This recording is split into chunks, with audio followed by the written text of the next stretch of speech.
John Harbaugh and Lamar Jackson on the forecast for Baltimore. Or no, Buffalo, not Baltimore. Baltimore. What is the forecast in Buffalo? Well, it's cold. It's cold as hell Saturday? All up in the Northeast. I know it's cold here. Yeah, I mean, Let's see what it is. Saturday, the low is 21. Right. The high is 35. Of course, they play on Sunday, so that doesn't matter. There it is. Oh, wow. Hey, National Weather Service coming through. High of 21, low of 11. At kickoff time, it will be mid-teens. And, it looks like there's a chance it'll snow right around kickoff. It says, high in the 10s. That's cold. That's for sure.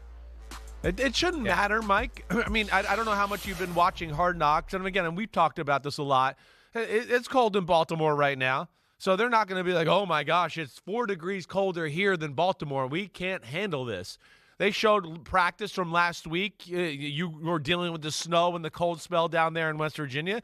They were having the same thing there in Baltimore. They were outside and practicing it. You'll see Harbaugh talking to Chris Berman about how well Lamar throws the ball in the wind and the cold, and he wanted to be out there. And Lamar's such a gifted thrower. Like Josh Allen, I just don't think the elements really matter. It's he can cut the ball through any wind or any cold weather.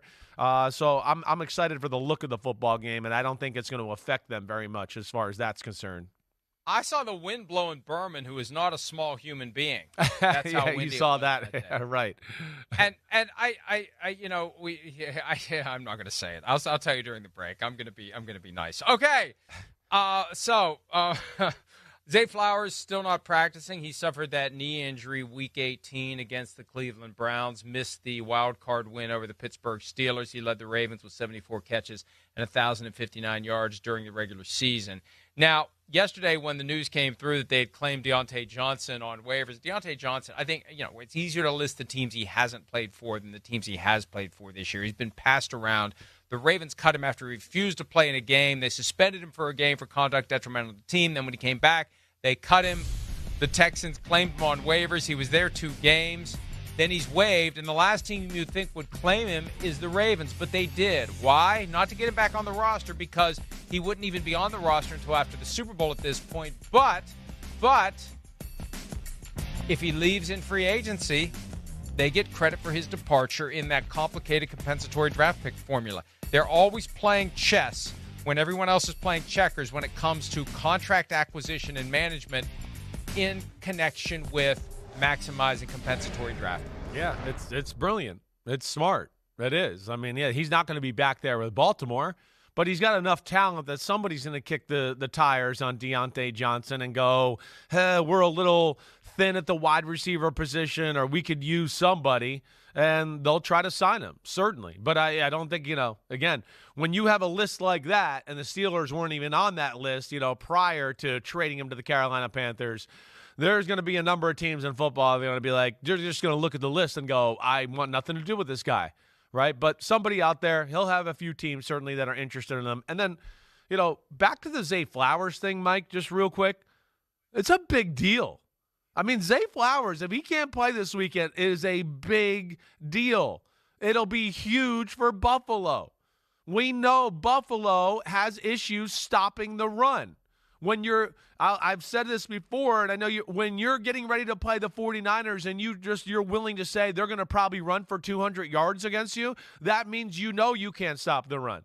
But one thing that'll help is them not having to worry about helping in coverage on Zay Flowers and some of the things he does. The Bills don't play a ton of man. They don't like to play a lot of man. But no Zay Flowers out there, that might embolden them a little bit. Let alone Zay Flowers, other than Lamar and Derrick Henry, is definitely the next guy that can make, more than what the playbook calls for happen on the football field, right? He's a guy that can catch a slant or a reverse and go, zoom, see you later to the house. So that will be a big deal if he's not available for this game on Sunday evening. Yeah, Rashad Bateman and Nelson Aguilar are the other starting receivers. Steven Sims, we've seen him be involved. The rest of the guys like Devontae Walker, Tylan Wallace, right. Those guys haven't really flourished in the absence of Zay Flowers, so it is important. You also have 2 pass-catching tight ends in Mark Andrews and Isaiah Likely. That's right. But you're right. Flowers a Pro Bowler, second year, great player, 1,000 yards receiving, despite the fact that Derrick Henry rushed for 1,900 and Lamar Jackson added 900 on his own. He threw for more than 4,000 yards. Somebody's catching those passes, and Zay Flowers caught plenty of them. But Diontae Johnson won't be. And Pete asked the question earlier, if they win the Super Bowl, does he get a ring? I think every team decides, like team by team. I don't know if there's a vote or what as to who does and doesn't get rings. But he was on the team for several weeks. He did refuse to play against the Eagles. I think then that'll disqualify him for a But ring. now he's back on the team. Yeah, I know. I don't think he'll get a ring in this one. I don't think just because he's on the roster, he's going to be asked to come to the facility and be a part of the game planning here this week. I think he's burned that bridge. Yeah. I wonder, because he's not actively on the roster, the 53-man roster. I don't know how this works, but I wonder if he has rights to show up and say, I want to work out here.